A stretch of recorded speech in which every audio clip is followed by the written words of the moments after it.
जिस माँ के पैसों पर ऐश कर रहे थे बेटा बहू, उसी माँ ने दिया ऐसा झटका कि पैरों तले जमीन खिसक गई। आखिर माँ के पास ऐसा क्या था जिसने पल भर में लालची औलाद को सड़क पर ला दिया।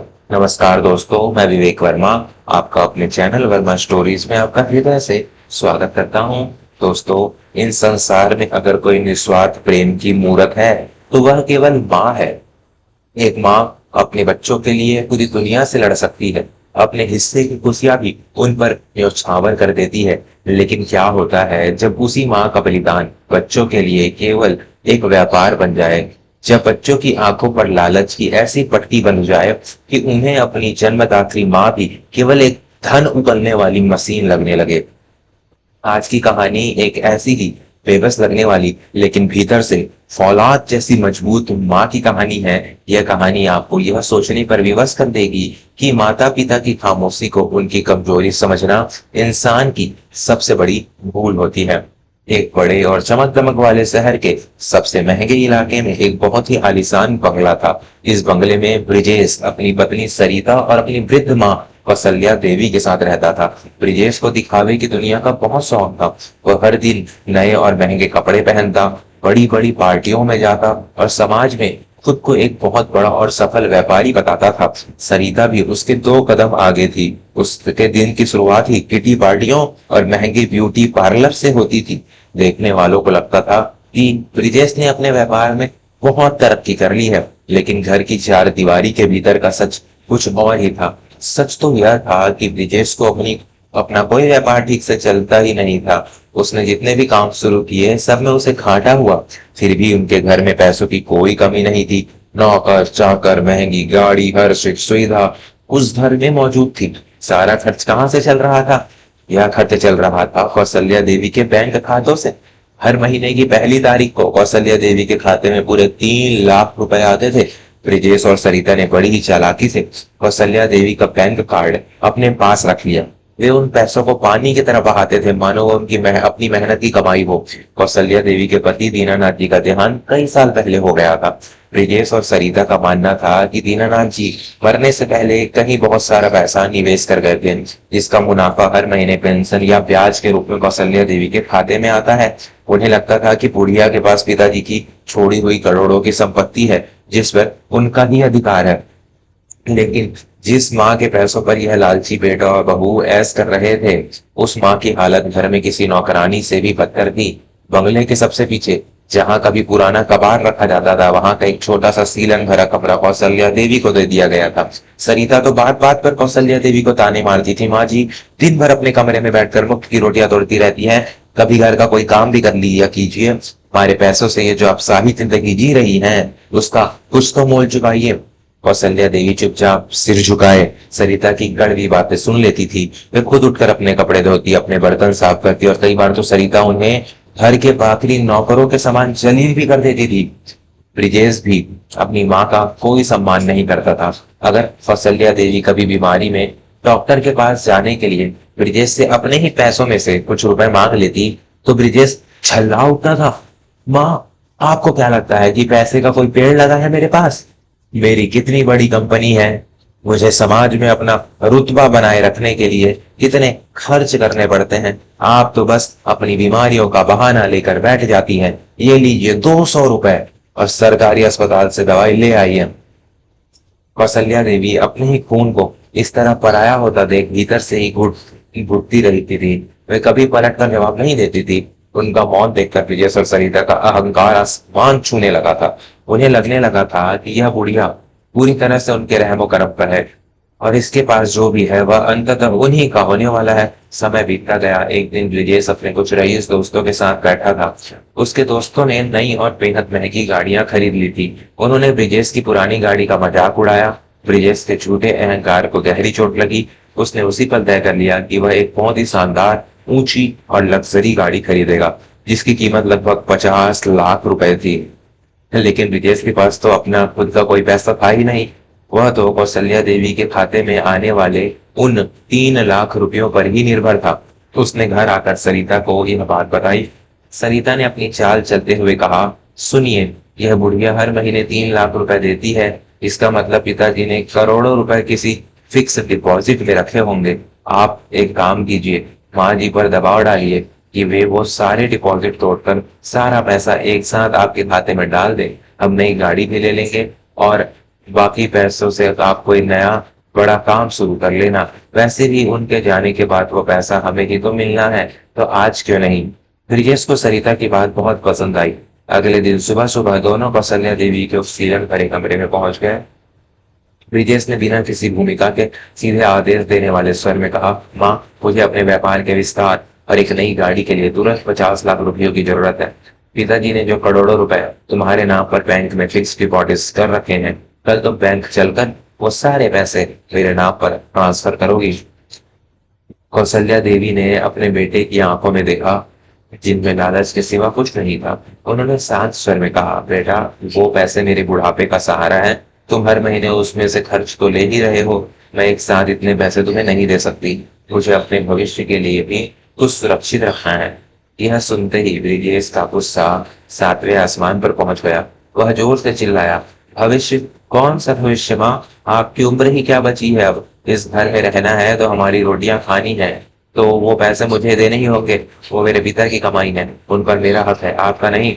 सरिता ने भी अपनी कड़वी जुबान खोली, माँ जी, ज्यादा होशियार बनने की कोशिश मत कीजिए। अगर कल तक आपने वो सारे पैसे हमारे नाम नहीं किए तो याद रखिएगा, इस घर के दरवाजे आपके लिए हमेशा के लिए बंद हो जाएंगे। मैं खुद आपका हाथ पकड़कर आपको सड़क पर धक्के मार कर निकाल दूंगी, फिर जाकर मांगते रहना सड़क पर भीख। कौशल्या देवी ने एक गहरी सांस ली। उनकी आंखों में आंसू नहीं थे, बल्कि एक अजीब सी शांति थी। उन्होंने अपने बेटे और बहू की तरफ देखा और कहा, ठीक है ब्रिजेश, कल सुबह तैयार रहना। हम वकील के पास चलेंगे और मैं अपनी सारी संपत्ति के कागजात तुम्हारे हवाले कर दूंगी। यह सुनकर ब्रिजेश और सरिता खुशी से पागल हो गए। उस रात उन्हें ठीक से नींद भी नहीं आई। वे भविष्य के सुनहरे सपने देखने लगे। अगली सुबह ब्रिजेश अपनी गाड़ी निकाल कर खड़ा था। कौशल्या देवी एक बहुत ही साधारण सी सूती साड़ी पहनकर बाहर आई। उनके हाथ में एक पुराना सा कपड़े का थैला था। तीनों शहर के बहुत ही जाने माने वकील एडवोकेट शर्मा के दफ्तर पहुंचे। दफ्तर में शर्मा जी ने कौशल्या देवी का सम्मान से अभिवादन किया। ब्रिजेश अपनी कुर्सी पर तन कर बैठ गया, मानो वह उस दफ्तर का मालिक हो। तो शर्मा जी, मेरी माँ ने आपको बता ही दिया होगा। लाइए वो सारे कागजात निकालिए जिन पर हस्ताक्षर करके माँ सारी संपत्ति और बैंक के डिपॉजिट मेरे नाम करने वाली है। मुझे थोड़ा जल्दी है, ब्रिजेश ने अहंकार से कहा। शर्मा जी ने कौशल्या देवी की तरफ देखा। कौशल्या देवी ने सिर हिलाकर हामी भरी। शर्मा जी ने अपनी दराज से एक फाइल निकाली और कुछ कागजात ब्रिजेश के सामने रख दिए। ब्रिजेश ने खुशी खुशी अपनी जेब से पेन निकाला और कागजों को पढ़ने लगा। लेकिन जैसे जैसे उसकी नजरें उन पन्नों पर आगे बढ़ रही थी, वो उसके चेहरे का रंग सफेद पड़ने लगा। उसके माथे पर पसीने की बूंदें छलक आई। उसके हाथ कांपने लगे। सरिता ने घबरा कर पूछा, क्या हुआ? साइन कीजिए ना, क्या लिखा है इसमें? ब्रिजेश के मुंह से आवाज नहीं निकल रही थी। उसने कांपते हुए हाथों से वो कागज मेज पर रख दिया। ये क्या है माँ? ये तो घर खाली करने का नोटिस है और इसमें लिखा है कि बैंक में कोई फिक्स डिपॉजिट है ही नहीं। ये क्या मजाक है? कौशल्या देवी अपनी कुर्सी से उठी। आज उनकी रीढ़ की हड्डी एकदम सीधी थी और उनकी आंखों में एक ऐसा तेज था जो ब्रिजेश ने पहले कभी नहीं देखा था। यह कोई मजाक नहीं है ब्रिजेश, ये तुम्हारी असलियत है। कौशल्या देवी की आवाज पूरी तरह से स्थिर और गंभीर थी। तुम दोनों को लगता था ना कि तुम अपने पिता की छोड़ी हुई दौलत पर ऐश कर रहे हो। तुम्हें लगता था कि तुम्हारे पिता करोड़ों रुपए छोड़ गए थे। कौशल्या देवी ने एक कड़वी मुस्कान के साथ आगे कहा, तुम्हारे पिता जब मरे थे तब वे हम पर 45 लाख रुपए का कर्ज छोड़ गए थे। उन्हें सट्टे और जुए की बुरी लत थी। हमारा पुराना पुश्तैनी मकान भी गिरवी रखा हुआ था। जब तुम छोटे थे तब दर दर की ठोकरें खाकर मैंने तुम्हें पाला था। ब्रिजेश और सरिता सन्न रह गए। उन्हें अपने कानों पर विश्वास नहीं हो रहा था। तो फिर ये हम हर महीने 3 लाख रुपए कहाँ से आते थे? वो आलीशान बंगला किसका है? ब्रिजेश ने हकलाते हुए पूछा। वो सब मेरी अपनी मेहनत की कमाई थी, कौशल्या देवी ने कड़कती आवाज में कहा। तुम्हारे पिता के मरने के बाद मैंने रात दिन एक कर दिया। मैंने सिलाई की, लोगों के घरों में काम किया, फैक्ट्रियों में मजदूरी की, लेकिन मैंने हार नहीं मानी। मैंने पाई पाई जोड़कर शहर के बाहर राजमार्ग के पास एक बंजर जमीन का टुकड़ा खरीदा था। लोगों ने मुझे पागल कहा था, लेकिन मैंने उसे जमीन पर एक बहुत बड़ा वाणिज्यिक परिसर, कमर्शियल कॉम्प्लेक्स बनवाया। मैंने बैंक के अधिकारियों से खुद बात की और वहां एक एटीएम की फ्रेंचाइजी स्थापित की। मेरी उन दुकानों और उस फ्रेंचाइजी से हर महीने जो किराया आता था, ये वही 3 लाख रुपए थे जिन पर तुम लोग अपना हक जमाते थे। सरिता का मुंह फुला का फुला रह गया। जिस सास को वह अनपढ़ गंवार और बोझ समझती थी, वह असल में एक बहुत ही चतुर और सफल महिला थी, जिसने अपने दम पर एक साम्राज्य खड़ा किया था। और वो बंगला, ब्रिजेश की आवाज लड़खड़ा रही थी। वो बंगला कभी हमारा था ही नहीं, कौशल्या देवी ने बताया। वो बंगला मैंने अपनी कंपनी के नाम पर पट्टे लीज पर लिया हुआ था और कल रात ही मैंने वो लीज खत्म कर दी है। आज शाम तक तुम्हें वो घर खाली करना होगा। ब्रिजेश पैरों के बल गिर पड़ा। माँ, आप ऐसा कैसे कर सकती हैं? मैं आपका इकलौता बेटा हूँ। वो सारी संपत्ति, वो फ्रेंचाइजी, वो दुकानें, वो सब मेरे हैं माँ। वो सब तुम्हारे हो सकते थे ब्रिजेश, अगर तुमने एक बेटे होने का फर्ज निभाया होता। कौशल्या देवी की आंखों से अब एक आंसू छलक पड़ा, लेकिन वह दुख का नहीं, उसके कठोर निर्णय का प्रतीक था। तुमने मुझे मेरे ही पैसों पर पलने वाली एक भिखारिन समझ लिया था। तुमने मुझे उस सीलन भरे कमरे में फेंक दिया था। कल तुमने मुझे धक्के मारकर घर से निकालने की धमकी दी थी। आज मैं तुम्हें तुम्हारी ही औकात दिखा रही हूँ।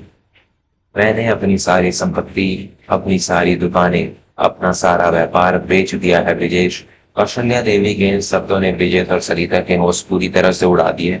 मैंने उस सारे पैसों को शहर के सबसे बड़े अनाथालय और एक ट्रस्ट के नाम कर दिया है। मैंने अपने लिए एक छोटा सा और शांतिपूर्ण वृद्धाश्रम चुन लिया है, जहां मैं सम्मान से अपनी बाकी की जिंदगी गुजारूंगी। मैंने तुम्हारे लिए कुछ भी नहीं छोड़ा है ब्रिजेश, एक फूटी कौड़ी भी नहीं। सरिता रोते हुए कौशल्या देवी के पैरों से लिपट गई।